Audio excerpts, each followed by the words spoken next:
wabarakatuh. Kepada sahabat semua yang dirahmati Allah Subhanahu wa taala, khususnya sahabat kajian Islami. Kembali lagi dengan saya Afridin Fauzan di dalam channel kita, yaitu channel kajian Islami, channel yang membahas tentang konten-konten Islam. Semoga bermanfaat untuk kita semua. Dalam kesempatan hari ini saya akan bahas tentang golongan yang mendapatkan zakat fitrah. Jadi di dalam pembayaran zakat fitrah sendiri kita itu harus memberikan kepada para mustahik yang pas dan jangan sampai salah. A'udzubillahi minasyaitonirrajim. Bismillahirrahmanirrahim. Innamas shadaqatul fuqara'i wal masakini wal 'amilina 'alaiha wal mu'allafati qulubuhum wa fil riqabi wal ghalimin wa fi sabilillahi wa ibnis sabil. Di dalam Al-Qur'an kalam Allah Subhanahu wa taala diterangkan golongan-golongan yang dapat zakat fitrah atau yang bisa mendapatkan zakat fitrah itu ada 8. Yang pertama di sini adalah fuqara, ya. Jadi fuqara itu bisa mendapatkan zakat fitrah. Yang pertama fuqara.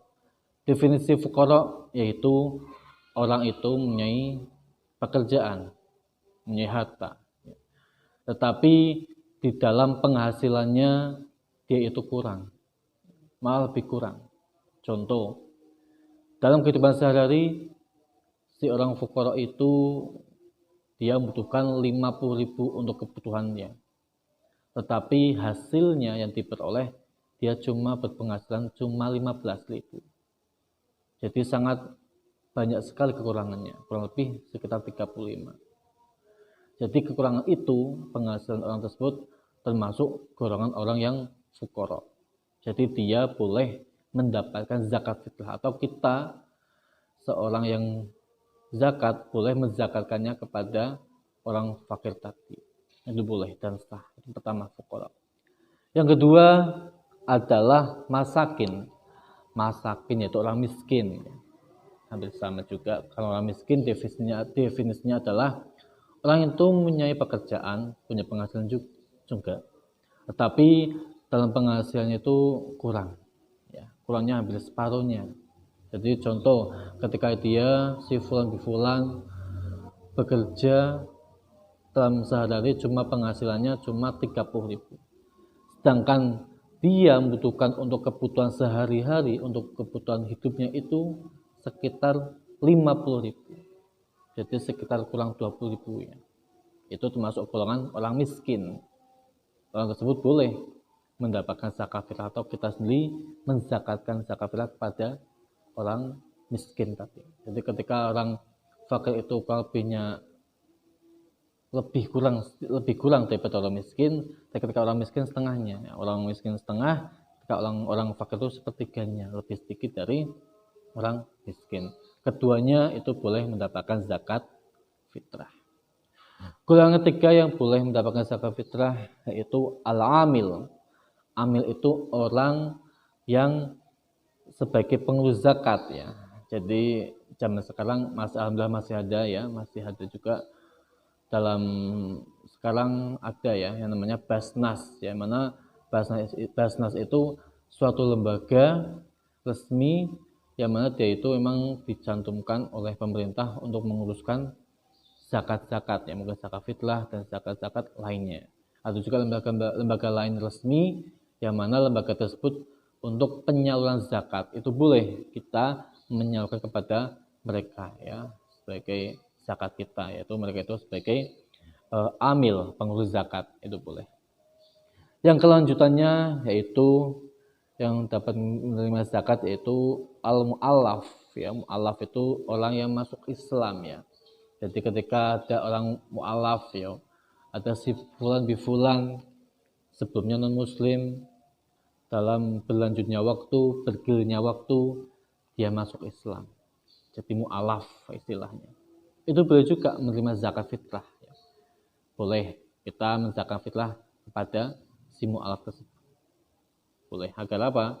Agar mu'allaf itu mengetahui enaknya Islam, ternyata bagus sekali, sangat rukun sekali, membantu sekali, itu untuk penyemangat juga mereka semua bagaimana pentingnya kepada sesama muslim. Yang kelanjutannya adalah rikob. Rikob itu budak ya. Budak di sini budak yang memang dia itu pingin merdeka ya, rikob. Pingin merdeka dalam arti budak mempunyai sayyid atau tuan.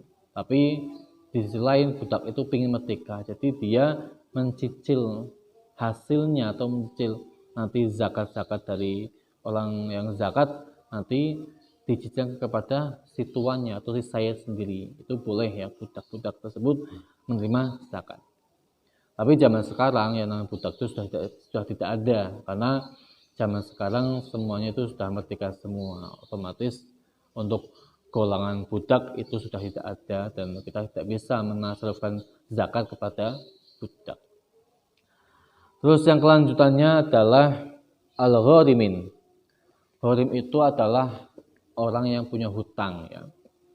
Jadi orang yang punya hutang pun boleh menerima zakat ya.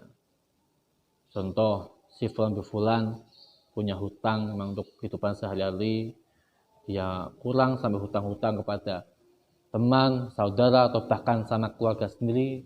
Ketika kita mengetahui, oh dia itu ternyata orang punya hutang, kasihan, ya, hutangnya banyak, kita boleh zakat kita kepada dia, si gharim tersebut, itu boleh, dan zakat kita tetap sah, ya, mentasarufkan zakat kepada orang yang punya hutang tersebut.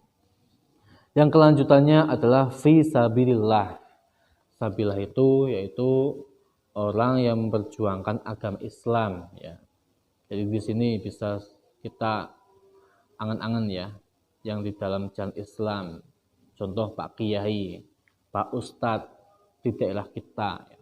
Dulu ya, ketika kita ingat oh dia Pak Kiai yang dulu mengajar kita dalam pembacaan Al-Quran, dalam memperdalam ilmu agama, itu boleh ya kita menzakatkan kepada fisabilillah. Fisabilillah itu para Pak Kiai, para Pak Ustadz, dan siapapun yang dalam memperkokoh Islam atau memperjuangkan agama Islam, itu kita boleh zakat kepada mereka. Yang kelanjutannya adalah Ibni Sabil. Ibni Sabil di sini adalah musafir ya.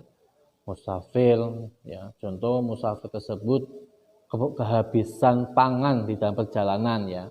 Mungkin kan ada ya kumpulan orang yang mana dia itu memang perjalanan ingin pulang kampung atau gimana. Tapi dalam perjalanannya sangunya istilahnya apa? Bekal dia itu kehabisan. Ya.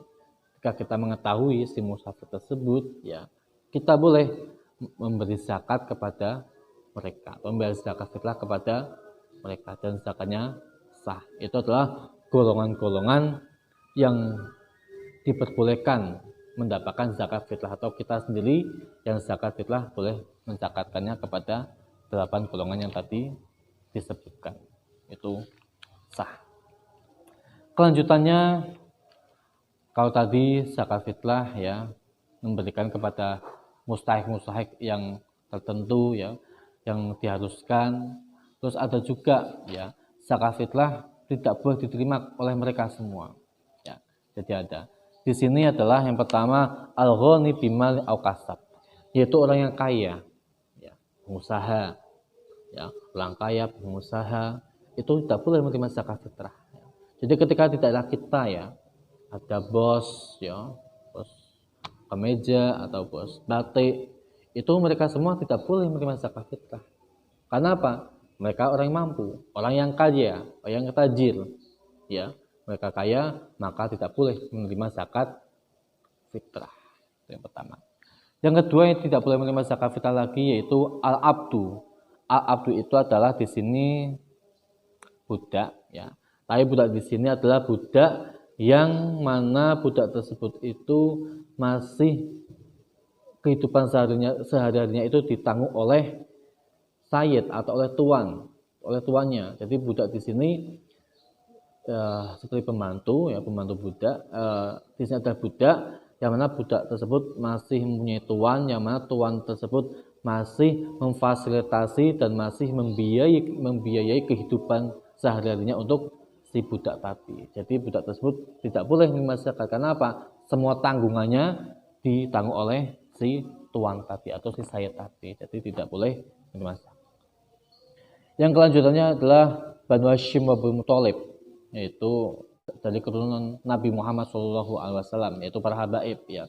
Jadi para habaib pun tidak boleh menerima zakat fitrah ya. Mereka tidak boleh ya. Karena apa? Datianya zakat fitrah itu adalah kotoran. Zakat fitrah itu kotoran. Jadi ketika kotoran diberikan kepada orang yang suci, yaitu yang mana yang mempunyai darah kenabian seperti para nabi dan para habaib, maka mereka semua tidak boleh mendapatkan zakat fitrah. Jadi kita harus tidak boleh ya zakat fitrah kepada para habaib, para pejuang-pejuang Islam, tapi mereka mempunyai darah kenabian, itu tidak boleh. Yang kelanjutannya paling akhir adalah al-kafir. Kafir di sini adalah orang kafir jelas ya, non-muslim. Jadi non-muslim itu tidak boleh menerima zakat. Contoh di suatu desa ada orang kafir, ada orang muslim. Kok dilihat di situ mayoritas kafirnya banyak, contoh. Itu tetap tidak boleh. Orang muslim mau menzakatkan zakat fitrah kepada orang kafir. Kenapa? Tidak sah zakatnya. Ya, jadi karena orang kafir tersebut tidak termasuk golongan yang menerima zakat. Ya, itu. Sekian pembahasan hari ini untuk pembahasan golongan yang mana dapat menerima zakat fitrah dan orang-orang yang tidak bisa menerima zakat fitrah karena keharaman tadi. Ini bermanfaat untuk kita semua. Kurang lebihnya saya minta maaf sebesar-besarnya. Ketika ada salah saya minta maaf. Lebihnya Allah. Wallahu a'lam bishawab. Wassalamualaikum warahmatullahi wabarakatuh.